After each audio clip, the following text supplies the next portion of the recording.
kita selalu bersabar dan berprasangka baik pada Allah walaupun doa yang kita panjatkan belum nampak hasilnya. Masya Allah. Saya beri gambaran gini. Quran surah kedua Al-Baqarah ayat 144, itu yang 3 tahun. Quran surah ke-21 ayat ke-83 sampai ke-84, itu yang 20 tahun. Satu, Quran surah 2 ayat ke-144, itu yang 3 tahun. Kedua, Quran surah ke-21 Al-Anbiya ayat ke-83 sampai 84, itu yang 20 tahun. Kemudian Quran surah ketiga Ali Imran ayat 38 sampai 39. Ya. Quran surah ketiga Ali Imran ayat 38 sampai 39. Itu yang puluhan tahun tak terlukiskan, bisa 70 tahun, 80 tahun dan sebagainya. Pelan-pelan Bu ya. Jawabannya, solusinya ada di Quran surah kedua Al-Baqarah ayat 186. Dan Quran surah ke-21 ayat 90 sampai 91. Itu solusinya. Pelan-pelan. Baik, mari kita jawab. Nabi Muhammad SAW, ya, saat beliau mulai menunaikan salat dalam misi risalahnya, itu selalu nengokkan kepalanya ke langit, Bu, minta dipindahkan kiblatnya. Ya, karena saat itu kiblat pertama menghadap kemana? Ke Baitul Maqdis. Ya, ke Baitul Maqdis. Jadi kiblat pertama saat salat itu menghadap ke Baitul Maqdis. Tapi beliau itu selalu meminta kepada Allah, nengok ke atas gini, ke langit, mohon supaya bisa dipindahkan kiblatnya ke arah Masjidil Haram, ke Ka'bah. Ya. Ibu tahu apa yang terjadi? Apakah saat beliau seringkali mengadah ke langit begini dikabulkan doanya seketika? Tidak. Ternyata nunggu setahun, nunggu 2 tahun, baru setelah pindah ke Madinah, ya Masya Allah, setelah pindah dalam perjalanan ke rumahnya Ummul Bashar, diundang dalam satu jamuan zuhur, ya, berangkat beliau ke sana, saat makan siang itulah kemudian tiba panggilan salat, saat menunaikan salat baru turun ayat Al-Baqarah 144 itu. Setelah pindah ke Madinah kurang lebih 3 tahun itu. Ya. Qad nara taqalluba wajhika fis samaa falanwalliyannaka qiblatan tardaha fawalli wajhaka syatral masjidil haram. Kami selalu perhatikan engkau. Lihat kalimatnya, kami selalu perhatikan engkau. 3 tahun diperhatikan oleh Allah Subhanahu wa taala. Engkau seringkali memalingkan wajahmu ke langit memohon supaya dipindahkan kiblatnya. Ya. Fawalli wajhaka syatral masjidil haram. Mulai sekarang silahkan palingkan dirimu, pindahkan kiblatnya ke arah Masjidil Haram. Maka berputarlah salatnya 180 derajat begini, berputar, ya, dan diikuti oleh para sahabat. Sampai hari ini tempat itu kemudian dikenal dengan Masjid Qiblatain. Ya, Masjid Qiblatain. Pelan-pelan. Jadi Nabi berdoa baru dikabulkan setelah berapa lama? 3 tahun. Nabi Ayyub alaihissalam sakit luar biasa, diuji dengan luar biasa, penyakit yang tidak pernah diderita orang sebelumnya, tidak akan dialami orang setelahnya. Ya. Istrinya mengatakan, kalau dalam bahasa kita Papa kan Nabi Rasul. Nabi Rasul. Angkat tangan bermohon kepada Allah, mintakan. Bukankah doa Nabi akan cepat dijawab? Apa kata Ayub? Kalau dalam bahasa kita, berapa lama kita mendapati kesenangan? Kata istrinya kurang lebih 20 tahun. Berapa lama kita diuji dengan seperti ini? Saya sakit, ya, kita kehilangan harta benda. Kata istrinya beberapa tahun. Ya, kalau beberapa tahun itu ukurannya barangkali 7 tahun, 8 tahun, sabar itu. Ya. Kata Ayub, nanti saja. Kalau sudah masa sakit ujian ini sama dengan masa senangnya sama-sama 20 tahun, baru saya akan mengangkat tangan bermohon pada Allah Subhanahu wa taala. Malu rasanya diberikan kesenangan 20 tahun, diuji beberapa tahun, langsung mengeluh kepada Allah. Nanti kalau sudah tiba masanya sama-sama seperti itu, baru saya minta. 20 tahun berdoa dikabulkan. Wa ayyuba idh nada rabbahu rabbi anni massani yadhurru wa anta arhamar rahimin fastajabna, dijawab 20 tahun. Nabi Zakaria menikah, berumah tangga, belum memiliki keturunan. Tapi Masya Allah, tidak pernah putus asa, berdoa sampai dikatakan di surah Maryam itu, dari ayat 3 sampai dengan nanti puncaknya ayat 13 setelah lahirnya Yahya, itu kata beliau, saya tidak pernah putus berdoa, ya Allah, wasta'ala ra'sus syaiba, sampai rambut saya memutih, beruban, fisiknya sudah lemah. Ibu bisa terbayang nggak, ada orang berdoa terus sampai fisiknya sudah semakin lemah, rambutnya sudah beruban, artinya berapa tahun itu berdoa tuh, belum terkabulkan. baru dikabulkan ketika beliau merawat Maryam mihrab berdoa kepada Allah di Ali Imran Quran surah 38 ayat 39 itu. Baru dikabulkan setelah puluhan tahun. Ibu bisa bayangkan, ada nabi, rasul 3 tahun, puluhan tahun berdoa tidak putus asa baru dikabulkan. Ya. Ada orang bukan nabi, bukan rasul, baru 3 hari berdoa ingin cepat dikabulkan. Quran surah 2 ayat 155. Al-Baqarah 155. Quran surah 2 Al-Baqarah ayat 155. Nanti ditutup baru terakhir baru saya jawab rasionalitas doanya. Pelan-pelan.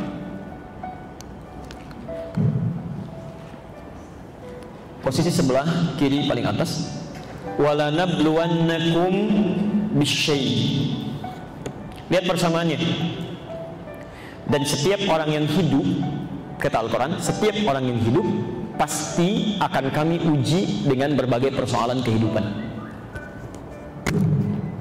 Jadi kata Allah, setiap orang hidup pasti punya masalah, akan diuji dengan masalah. Perhatikan rumusnya Bu ya, Pak ya. Masalah ini diujikan oleh Allah kepada kita bukan ingin menjadikan kehidupan kita bermasalah, bukan, tapi untuk meningkatkan kualitas kehidupan kita menjadi lebih baik. Kalau tidak diciptakan marah, bagaimana ketahuan sabar? Kalau tidak dibuat bohong, bagaimana bisa ketahuan jujur? Ya. Kalau tidak diciptakan sombong, bagaimana bisa nampak rendah hati? Nah, jadi kata Quran, pasti orang hidup itu pasti punya masalah. Tidak ada yang hidup yang tidak punya masalah. Ibu tuh kelihatan tenang-tenang nulis, itu mustahil gak punya masalah itu. Ya, barangkali lebih besar dibandingkan dengan yang terlukisan. Ya. Di saat seseorang tidak ingin punya masalah, itu artinya nggak mau hidup.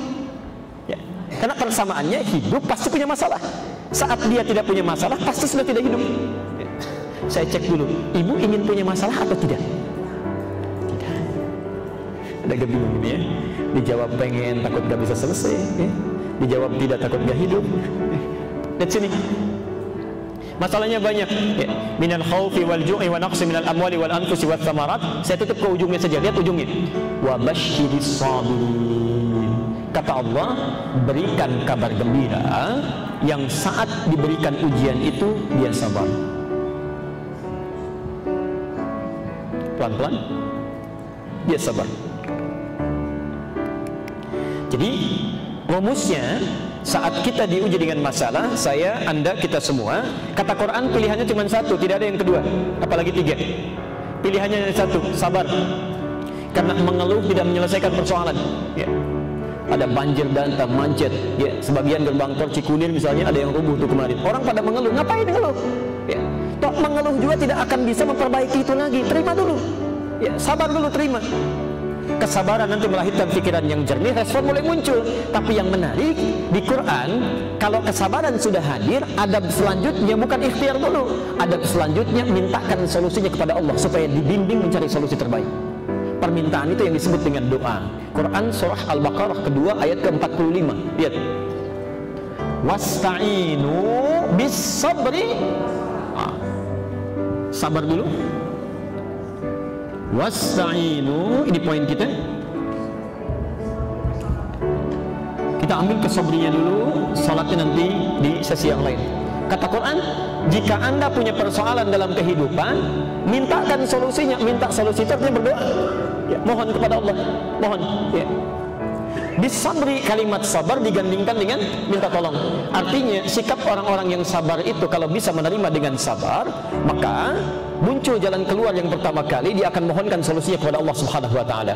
Sikap sabar bisa melahirkan ketenangan, memudahkan kita untuk memanjatkan doa. Jelas sampai sini? Sekarang mari kita sambungkan. Kalau kemudian kita berdoa kepada Allah, lalu kita bertanya, bagaimana sifat Allah dalam mengabulkan doa kita? Apakah seketika akan dikabulkan? Apakah akan tertunda? Atau jangan-jangan diganti dengan yang lebih baik? Ya. Yuk sekarang kita bahas bagaimana cara Allah mengabulkan doa kita. Quran surah kedua Al-Baqarah ayat 186. Ini inti pertanyaannya tadi. Ya, kita akan jawab. Jadi pertanyaannya, bagaimana supaya kita bersabar saat doa kita mulai dipanjatkan atau menunggu jawaban dari doa. Lihat poinnya. Wa idza sa'alaka 'ibadi 'anni fa inni qarib. Al-Baqarah, Quran surah kedua ayat 186. Ayat 186. Wa idza sa'alaka 'ibadi 'anni fa inni qarib. Ya. Muhammad, jika ada hambaku mencari-cari aku, bertanya kepadamu. Jadi ada orang mencari-cari Allah. Maaf, saya tanya ibu, bapak, kalau ada orang mencari-cari Allah, umumnya itu apa kebutuhannya? Biasanya punya masalah. Ya, punya masalah. Baru cari Allah. Dia mau berdoa, minta. Perhatikan, ini bagus sekali dalam bahasa psikologi.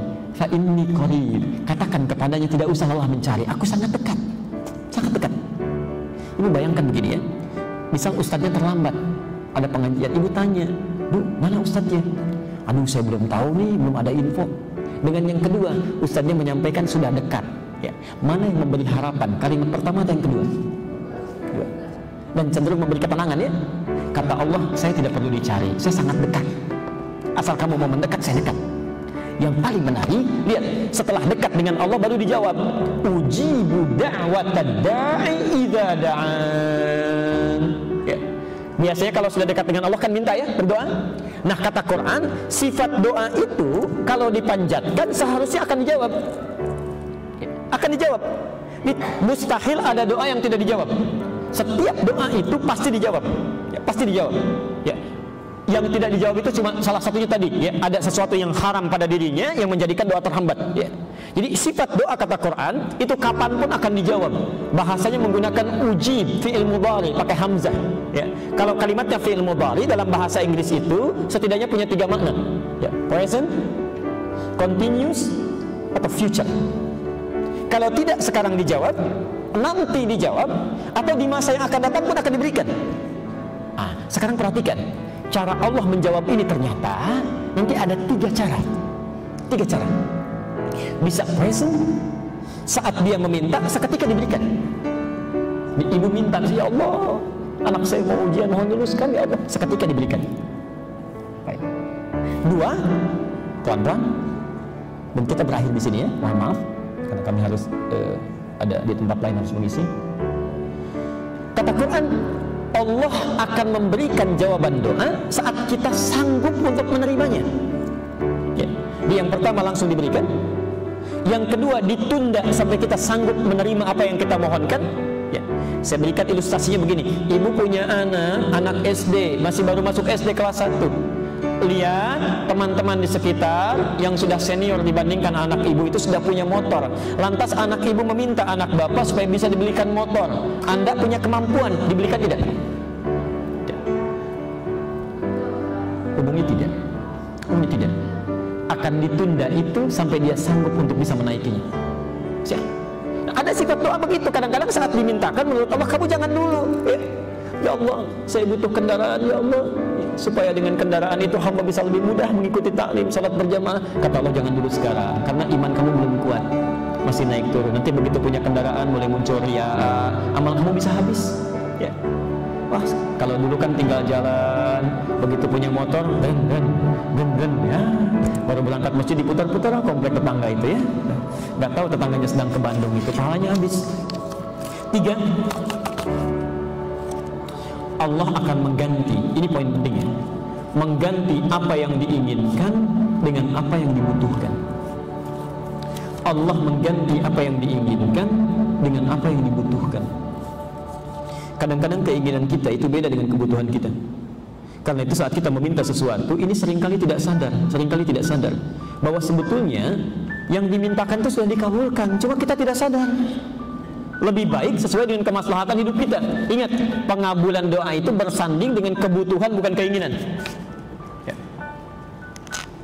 Nah sekarang, bagaimana sikap kita kalau ternyata apa yang dimohonkan ini nampak belum terkabul seketika, sama seperti Nabi meminta dikabulkan 3 tahun kemudian, Nabi Ayub 20 tahun kemudian, Nabi Zakaria puluhan tahun kemudian. Karena menurut Allah Nabi saja belum siap sekarang, nanti ada tahapan-tahapan.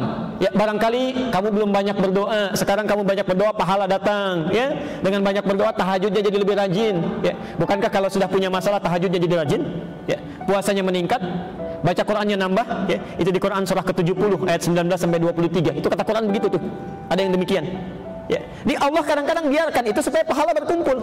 Ya. Tapi yang menarik, cara kita menyikapinya itu tidak mudah. Kadang-kadang naik turun. Apa Allah tidak mengabulkan juga ya? Nah, kita tutup. Kalau dalam suasana demikian, maka Allah berikan jawaban di Quran surah kedua Al-Baqarah ayat 216. Ini pamungkasnya. Ya. Quran surah kedua ayat 216, posisi sebelah kiri paling atas. Sudah? Kutiba alaikumul qitalu wa huwa kurhul lakum. Jika Anda punya persoalan serius dalam kehidupan, ya, saya ulang. Kata Allah, diwajibkan bagi kalian itu berperang, memerangi diri. Ya. Ayat itu sedang berbicara tentang konteks jihad fisik, konteks peperangan. Ya. Tapi ulama tafsir memahaminya dengan lebih luas. Ya. Perang yang paling sulit itu bukan memerangi musuh yang nampak, ya, tapi memerangi keadaan diri kita yang tidak stabil. Ya. Perang melawan iri hati, perang melawan malas, perang melawan dengki, ya, perang melawan hal-hal buruk dalam diri. Nah, kata Quran, lihat kalimatnya. Kalau ibu bapak punya perasaan-perasaan yang tidak baik saat berdoa kok belum dikabulkan juga, kata Quran, perangi itu. Ya. Wa huwa kurhul lakum, walaupun saat memerangi perasaan itu barangkali tidak menyenangkan itu, gak enak. Nah, lihat logikanya. Asa an takrahu syai'an fa huwa khairul lakum. Asa an takrahu syai'an fa huwa khairul lakum. Boleh jadi di balik yang tidak disukai itu ada hal-hal yang terbaik yang Allah siapkan untuk Anda. Kita harap-harap ingin dikabulkan segera, kata Allah, jangan. Ada pahala yang saya mau berikan karena kamu seringnya berdoa, seringnya sholat, seringnya baca Quran. Wa asa an tuhibbu syai'an fa huwa syarrul lakum. Tapi di balik yang kamu harap-harap cepat itu barangkali ada keburukan yang nanti bisa didapatkan. Apa logikanya? Ujungnya wallahu ya'lamu wa antum la ta'lamun. Karena Allah tahu apa yang terjadi di masa depan, kamu tidak tahu. Ya. Barangkali ibu minta cepat sekarang bagus, tapi di masa depan ada masalah. Ya. Ya Allah, mohon luluskan anak saya, ya Allah, ke ITB ya Allah. Ternyata tahun pertama nggak lulus, tahun kedua nggak lulus, ya. Baru diberikan lulus tahun ketiga. Atau bahkan mungkin dialihkan harap-harap ke ITB, tiba-tiba masuk ke IAIN. Itu terjadi. Ya, itu terjadi. Kami dulu 2003, ibu, saya punya keinginan kuat ke Madinah dulu, ke Madinah. Bahkan dulu berkasnya dipersiapkan, kemudian diberikan rekomendasi, dan kalau dalam hukum diberikan tanda tangan yang rasanya di Timur Tengah itu sulit untuk menolak, ya, karena ada tokoh-tokoh tertentu di Indonesia yang kalau sudah memberikan rekomendasi itu cepat diterimanya. Ingin berangkat ke Madinah, ibu tahu apa yang terjadi? Qadarullah seketika terjadi bom Bali. Ya. Saat terjadi itu semua jatah-jatah beasiswa ke Timur Tengah itu ditutup peluangnya. Jangankan lewat beasiswa, masuk ke sana saja itu diperketat, tertutup. Anda tahu apa yang terjadi? Ingin ke Madinah, ke Saudi, tapi berangkatnya ke Libya, ke Tripoli. Saya baru mengerti setelah terjadi, setelah selesai masa studi itu. Ternyata lewat Libya itulah kita bisa singgah, bukan cuma sekedar ke Madinah. Ya. Kita bisa singgah ke Mesir, kita bisa singgah ke Tunisia, kita bisa singgah ke UAE, kita bisa singgah ke berbagai tempat, dan kita bisa ketahui itu. Kalaulah dulu Allah sampaikan saya dikabulkan misalnya ke Madinah saja, belum tentu bisa masuk ke negara lain. Ya. Tapi ternyata Allah menginginkan lebih. Karena itu, jika Anda sedang berharap sesuatu, sabar terima itu, barangkali ada yang lebih baik yang sedang Allah persiapkan di balik itu semua. Dan tolong jangan tergesa-gesa, kata Nabi, orang yang berdoa tergesa-gesa itu doanya tidak akan pernah dikabulkan. Ya. Kata sahabat, kita tutup, wa manil ajalah ya Rasulullah. Siapa yang tergesa-gesa itu ya Rasulullah? Yaitu orang yang saat berdoa langsung menyimpulkan doanya tidak terkabulkan, maka sepanjang dia berdoa tidak akan pernah dikabulkan lagi. Ya. Di apapun yang sudah disampaikan, tugas kita berdoa, tugas Allah mengabulkan. Dan tolong jangan mengerjakan sesuatu yang bukan urusan kita. Ya, jangan dipikirkan itu. Cukup ibu berdoa saja. Nanti giliran Allah yang mengabulkan.